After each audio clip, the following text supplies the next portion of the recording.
राष्ट्र नायक की श्रेणी में भारत माता के वही सपूत हैं जिनका पूरा जीवन भारत माता के लिए समर्पित था। स्वदेश और स्वधर्म के लिए जिन्होंने अपना जीवन समर्पित किया, जिन्होंने घास की रोटी खानी मंजूर की, लेकिन विधर्मियों के सामने झुकना कभी मंजूर नहीं किया, उन राष्ट्र नायकों में महाराणा प्रताप का नाम आता है, छत्रपति शिवाजी महाराज का नाम आता है, गुरु गोविंद सिंह जी महाराज का नाम आता है। बहनों और भाइयों, स्वतंत्र भारत में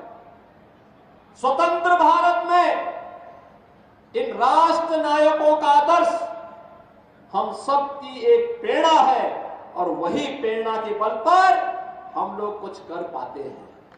और इसीलिए हम कहना चाहते हैं बहनों और भाइयों, इन राष्ट्र नायकों का सम्मान हर हाल में होना चाहिए। जो लोग इन राष्ट्र नायकों को सम्मान नहीं दे सकते वे किसी मानसिक विकृति के शिकार हैं और उनके उपचार की आवश्यकता है, उनको व्यापक उपचार की आवश्यकता है, क्योंकि राष्ट्र नायकों का सम्मान के बगैर वर्तमान पीढ़ी आगे नहीं बढ़ सकती, उनको एक नई प्रेरणा प्राप्त नहीं हो सकती। वर्तमान पीढ़ी को प्रेरणा प्राप्त होती है महापुरुषों के जीवन चरित्र से, उनके व्यक्तित्व और कृतित्व से। और महाराणा प्रताप ने अपने जीवन कालखंड में ही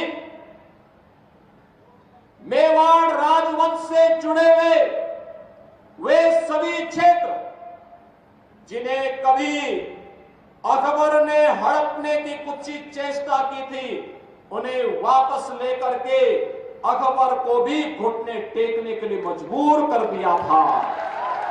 और इसीलिए तो हम कहते हैं कि नायक तो महाराणा है, महाराणा, अकबर नायक नहीं हो सकता। नायक छत्रपति शिवाजी महाराज हैं जिन्होंने औरंगजेब को घुटने टेकने के लिए मजबूर किया और घुटते घुटते बेमौत मरने के लिए मजबूर कर दिया था। इसलिए नायक छत्रपति शिवाजी महाराज हैं, औरंगजेब नहीं हो सकता।